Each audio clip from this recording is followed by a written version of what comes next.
People always say family never betrays you. They're wrong, because mine did. And it all started with a necklace I never held and a lie I never saw coming. One minute, I was pouring orange juice at my sister's birthday brunch. The next, she stood up in front of everyone, pointed at me, and said she stole my $9,000 necklace. Laughter stopped. Forks froze midair. And suddenly, I wasn't Sophia, the daughter who paid the bills. I was Sophia, the thief, the liar, the shame of the family. They kicked me out that same night. No warning, no suitcase, just one bag, and a door crashed shut. What they didn't know, I had been paying for everything. Their rent, their electricity, even my sister's college tuition. And when I walked away, I didn't just take my things. I took their entire stability with me. This is the story of how they tried to ruin me, and how piece by piece they ended up tearing down their own world instead. My name is Sophia, and I'm 28 years old. If you had told me a few months ago that my own sister would accuse me of stealing a $9,000 necklace just to humiliate me in front of our entire family,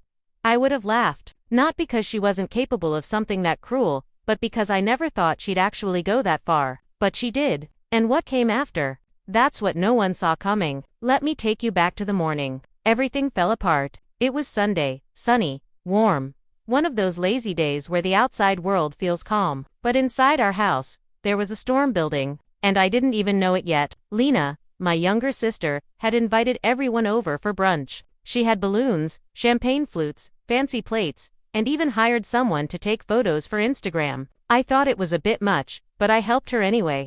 Like I always did, because that's who I was, the quiet one, the helper, the reliable daughter. I had been the one quietly paying our electricity bills, our internet, even a mortgage when Dad lost his job. I never told anyone. I didn't need the credit. I just wanted calm in her home. I even paid for Lena's college tuition directly through her school, using my salary. She didn't know. I did it to protect her, to keep our family steady. Turns out I was only making it easier for them to betray me. That morning, everyone was laughing at the table. Mimosas were being passed around. Lena was showing off a new designer purse. Then she stood up, tapped her glass with a spoon, and said, "Before we go any further, I just want to say something important." I thought she was going to thank everyone, or announce an internship, but no. She looked right at me and said, "I know this is awkward, but Sophia stole my $9,000 necklace, the gold one Grandma gave me. I've been looking for it for weeks, and yesterday I found it hidden in her drawer." My heart stopped. The room went silent, and then just like that, everyone believed her. No one even asked if it was true. My mother gasped, "I knew it. I knew you were always jealous of Lena." My father shook his head and refused to meet my eyes. I stood there frozen, shaking, trying to speak, but the words never came. I hadn't stolen anything. And yet, in one moment I became the liar, the thief, the disgrace. They told me to leave that very night. No suitcase, no goodbye, just one bag and my laptop. They didn't know what I was really about to do. They didn't know that I was the one holding their lives together. But they were about to find out.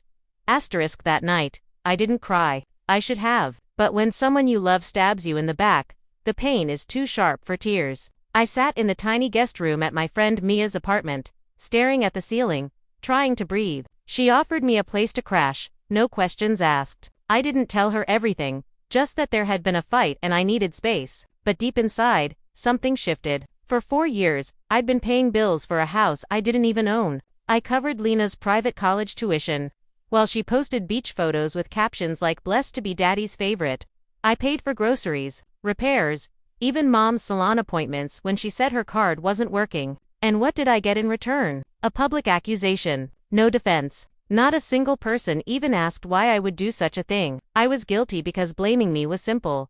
Asterisk that night, I opened my laptop and logged into all my online accounts. And one by one, I started cutting the wires that held their lives upright. I stopped the auto payments for the mortgage. I canceled the monthly utility transfers. I pulled the plug on Lena's tuition payments. Every last cent. The house was still in my father's name. The bank statements still went to my mother's email. They'd figure it out soon enough. And when they did, I wouldn't be there. I didn't leave a note. I didn't send a warning. I just disappeared. And for the first time in years, I felt free. No weight on my shoulders. No one calling my name to fix their mess. No one treating me like I owed them everything. Asterisk, but that peace. It didn't last long because within 10 days, chaos came knocking. 10 days after I left, I got a message from an unknown number. "Did you cancel the electricity? The power's out." Internet's dead too. Lena has fix this. No, hello. No, how are you? Just all caps shouting through a phone screen like I was still sitting in the next room, waiting to clean up their problems. I didn't reply. The next day, my dad called. I didn't pick up. Then he sent a voice message. His tone wasn't angry. It was uncertain. Sophia, listen, I'm not sure what's going on with the bills. We're getting calls from the electric company, the gas company, even the school. Lena's saying her classes are frozen because of some payment issue. Just call me back, okay? I almost laughed. Payment issue. They still had no idea I'd been the one managing everything. By day 12, my inbox was flooded with spam from their providers. Past due notices, disconnection warnings, and alerts that Lena's tuition portal had locked her out for non-pay. By day 14, they finally figured it out. That's when my mom showed up at Mia's apartment building. How she found the address, I still don't know. I didn't let her in. I watched through the peephole as she banged on the door for 5 minutes straight, screaming, "You ungrateful brat. We gave you everything. You think walking away makes you strong? It makes you pitiful." She didn't know. She didn't know they were the ones who had taken everything from me. She didn't know I had been paying for the air she breathed and the food she plated for her Instagram stories. And I wasn't going to explain it, but life has a funny way of letting the truth out, even when you stay silent. Because just 2 days later, I got a message that changed everything. It came from Jasmine, our neighbor, and it came with proof. Jasmine had always been kind. She lived 2 houses down from us, a middle-aged single mom who ran a small photography business. When we were little, she babysat Lena and me when our parents were too busy. I hadn't spoken to her in months. So, when her name popped up in my DMs, I almost ignored it. But the message preview stopped me cold. Sophia, I need to show you something. I heard what Lena did to you. And I have proof she lied. My heart started pounding. I opened the message. She had attached an audio clip. It started with faint laughter, girls' voices, music in the background. Then Lena's voice clear as day. Of course, I planted it in her drawer. I needed people to see her for what she is. Mom always says Sophia acts so perfect. But let's see how perfect she looks when she's kicked out. My ears buzzed. My hands went cold. She admitted it. She planted the necklace, framed me, lied in front of our entire family just to humiliate me. Jasmine sent another message. She was talking to her friend outside in the backyard. I had my camera running for a shoot. The mic picked it up. I didn't realize what she was saying until I played it back last night. I sat there stunned. I wanted to scream. I wanted to cry. But mostly I wanted them to feel what they made me feel. I asked Jasmine if I could use the clip. She replied, "I already emailed it to Lena's university. Someone like her shouldn't get away with something that cruel." And just like that, the first crack appeared in Lena's perfect little world. 3 days later. She was called into a disciplinary meeting. Her Instagram went dark. No brunch pics. No makeup tutorials. Just silence. Meanwhile, my mom's Facebook shifted from bragging about her daughters to posting vague inspirational quotes about family disloyalty. I didn't need to show up. I didn't need to say a single word. The truth was already working on its own. And I was just getting started. By the time Lena's second disciplinary hearing came around, word had spread. Jasmine's audio clip hadn't just gone to the dean. It got shared in group chats, then posted to a student forum. People were whispering in hallways. Her professors looked at her differently. And suddenly the golden girl who bragged about brand deals and top grades was the campus laughingstock.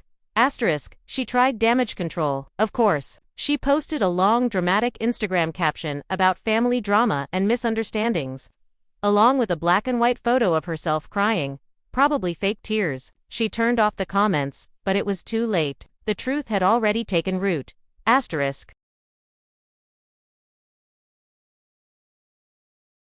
And then came the final blow. The university suspended her for academic dishonesty and a code of conduct violation. Not just for framing me, but because this wasn't her first offense. Apparently, she had plagiarized a paper last semester and got off with a warning. This time, they weren't letting it slide. She came home crying. Mom went into panic mode. Dad looked like a ghost, sitting in silence, drinking coffee like it was water. The house, once loud and flashy, had turned quiet and frozen. And the twist, they couldn't pay for anything anymore. The mortgage hadn't been paid in over a month. Utilities were shut off, one by one.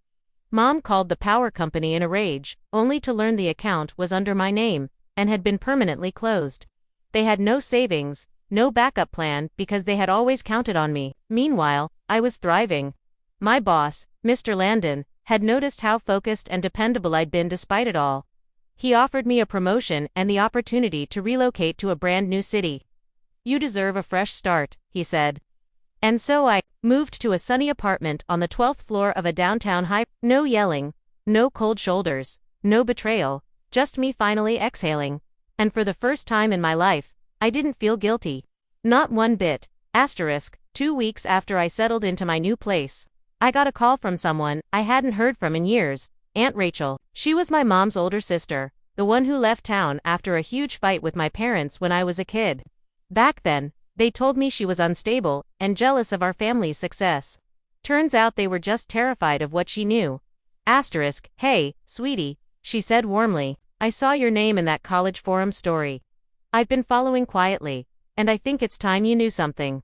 I was confused, she continued. "Your grandmother, your dad's mom, left a trust fund in her will. It was meant for you, just you." I sat up straighter. "What?" "Your parents didn't tell you. After she died, they convinced the lawyer not to notify you. Said you were too young and that they'd manage it until you were older. But that money was never theirs." My heart raced. "How much are we talking about?" "Just over $85,000. It was supposed to help you start your life. College, business, whatever you wanted. I only found out because I ran into the lawyer again recently. He assumed you already knew." I was speechless. They lied. They stole my future. All those years I was struggling to help them, and they were hiding money that was mine.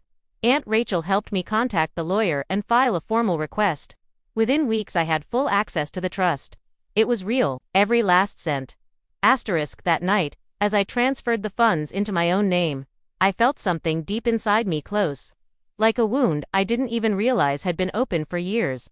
This wasn't revenge. This was justice. And I knew exactly what I was going to do next. With the $85,000 trust fund finally in my hands, and my full-time job now paying more than ever, I didn't just feel free, I felt boundless. For years, I worked in silence. I paid their bills, fixed their problems, stayed invisible. Now, I wanted to be seen on my own terms. That's when I had an idea. I used part of the money to launch a YouTube channel, Money Made Simple with Sophia. I filmed it in my small but bright apartment. My first video was called "They Called Me a Thief," but I was the one paying their bills. It blew up overnight. Thousands of people, especially women, started commenting. "This is my story, too. You're so brave for walking away. They don't deserve you." I started teaching financial basics. How to budget, how to spot toxic financial manipulation, how to leave when you're being used. Sponsors started reaching out. So did podcasts and blogs. My story became more than just mine. It became a voice for people who were tired of being the family doormat. And my parents, they eventually sold the house. Couldn't afford to keep it without my income. Lena tried starting a new social media account, pretending to be some kind of self-care coach. It didn't last. No one forgot what she did. Reputation is harder to rebuild than a bank account. One day, I got a text from my mom. Just 5 words. "Can we please talk, Sophia?" I never replied because I no longer needed closure from people who once threw me out like garbage. I had found my peace. Now, every time I turn on my camera, every time I press upload, I remember the moment she said I stole her necklace. And I smile because in trying to tear me down, they built the strongest version of me I've ever known. They kicked me out. So, I built a kingdom. And this time, no one is allowed to steal it. It's been almost a year now. A full year since I was kicked out of my childhood home with nothing but a backpack and a bruised heart. A year since I was called a liar, a thief, and a burden by the very people I had been sacrificing everything for. Funny how life works. Back then, I thought I was losing everything. But really, I was being set free. Now I wake up every morning in a place that's quiet, clean, and peaceful. My apartment overlooks the city skyline. I drink my coffee by the window while answering emails from clients and collaborators who respect me. I've gained over 600,000 subscribers on YouTube. I've spoken at conferences, been invited on podcasts, and helped thousands of people, especially women, cut financial ties with toxic families and start over. Sometimes I hear through extended family that my parents Watch my videos in secret. Lena. 2. Apparently, they're shocked that I turned out this way, but the truth is, I didn't turn out this way. I was always this woman. They just never looked closely enough to see me. And now they can watch me from afar. They can sit in the silence I once lived in. They can feel the absence of the person who kept their lights on, their fridge full, their name clean. Asterisk, I don't hate them. I don't even wish them harm. But I do hope they understand this much. When you bury someone in lies, they don't disappear. Sometimes they flourish. And that's how I turned their betrayal into my breakthrough. They tried to destroy me with lies, but I walked away and built a life they can only watch from a distance. Asterisk, if you've ever been blamed for something you didn't do or used by the people who should have protected you, just know this: walking away isn't weakness. Sometimes it's the most powerful thing you can do. Thank you for watching my story. If you felt this in your heart, please like, share, and don't forget to subscribe because the next story, it's even more shocking. Asterisk.